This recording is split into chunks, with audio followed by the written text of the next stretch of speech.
What's up, team? Been waiting all weekend to A, make another video, and B, I got these packages in the mail on Friday, but I wanted to open them up on camera, so I didn't have time obviously over the weekend to film me open them, so here goes nothing. I guess I don't get that many books in the mail, but this packaging is pretty odd. It's almost like it's vacuum sealed.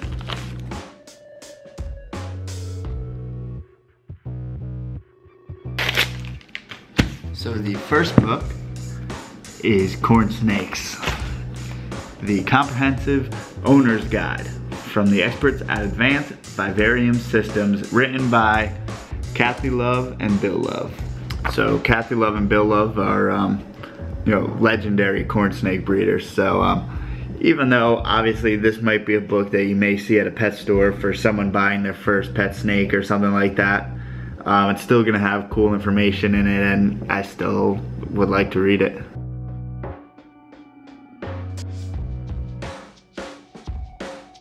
Look at that blood red.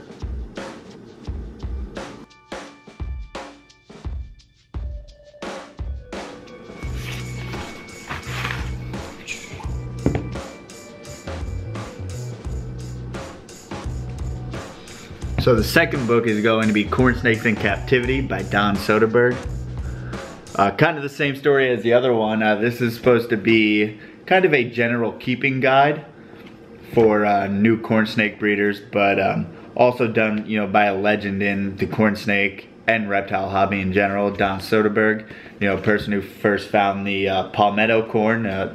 He's the one who bought the first wild caught out of the wild. And he has since kind of semi-retired from, he sold off, all the palmettos, but I'm gonna look to this book for some different information. Like even that, this book, I was flipping through the Kathy Love and Bill Love book, and there's just so much information that I haven't heard before, like derivatives of where the morphs come from, and different explanations that I don't necessarily have experience with.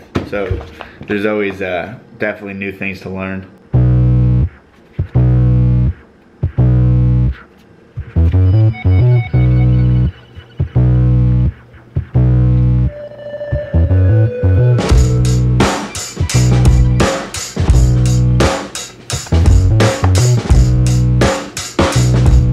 Look at this awesome depiction of sexing corn snakes using tail length. It's in both books here. So the males are going to have a more gradual taper, which keeps the hemipenes in place, and the females will have a more short, aggressive taper because obviously they have no hemipenes to house. Now that I opened my new books, I'm going to take this opportunity to introduce you to some of my favorite reptile books. So when it comes to reptile books, there's a few different types of books that I'm looking for usually. There's a few good books on history of the reptile hobby, which is very important, and also on keeping. And then also I have some on sickness and disease in the animals. And then also things like field guides and biological history of snakes. When it comes to the history of the hobby, this book is great. It's Stolen World. It's going to involve all the stories of Tom Crutchfield and Hank Molt and other people that used to smuggle throughout the 70s and the 80s. Great insight into how the hobby began and who was driving it. Basically, some things to not do over again as far as all the ecological problems that come about, with smuggling and taking animals out of the wild. So I think it's important to look at this, know what kind of impact it causes on the wild populations and why we need a captive breed. So I'm always driving a lot. Audiobooks are usually the best for me. Also, I don't have much of an attention span to sit down and read a book for too long. Squirrel!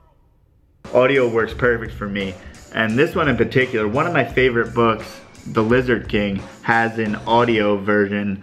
This is going to be much like Stolen World. It's going to be basically about reptile smuggling. This one is focused on strictly reptiles, running out of Florida. It's actually still a business today if you've been to the NARBC shows that they were at, the one in Arlington, but it gives a good grasp of the reptile hobby, reptiles in general, as well as, it has a crime thriller type theme to it. These kind of books serve as a, reminder of the past and to know know that, you know, if history isn't written down, then you're bound to repeat it. These are definitely a good thing to read to inform yourself about, you know, what we have now and how we got it and how we have to keep it. The next book I have is The Invisible Ark by Dave and Tracy Barker.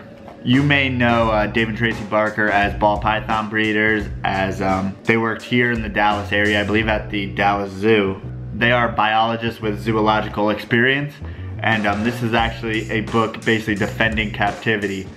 So there's a lot of people in the zoological community and the world at large that think that captivity is, you know, a cruel thing. It's not. Animals aren't meant to be in captivity, but this makes the point that if it wasn't for captivity, so many of these animals would be extinct and no one would be able to enjoy them. This is the Snake Charmer, Life and Death in Pursuit of Knowledge. It's about Joe Slowinski, who was a professor. He was a herpetologist who was doing studies on kraits in Borneo, who was doing a lot of studies on snakes out in Myanmar or Burma. He had first discovered a species of spitting cobra.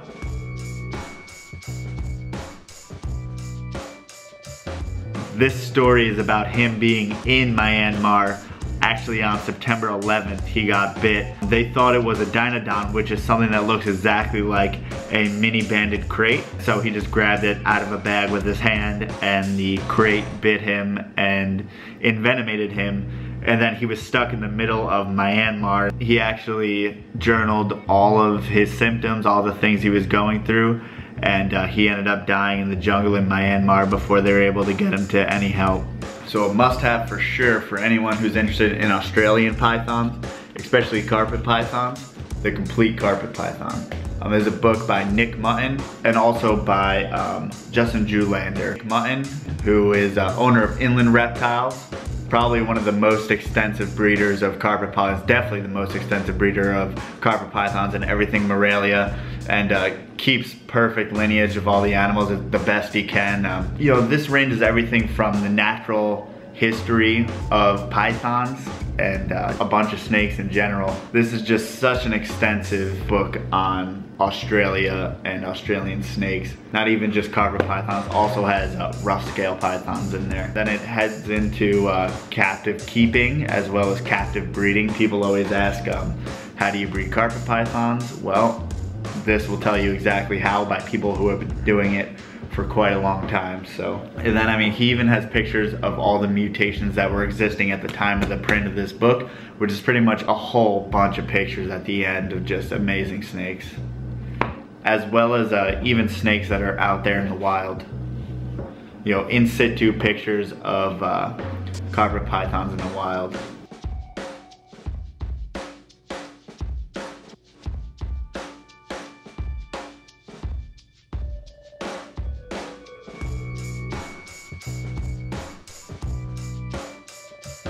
And of course, if you're gonna be doing any herping, you need a good field guide.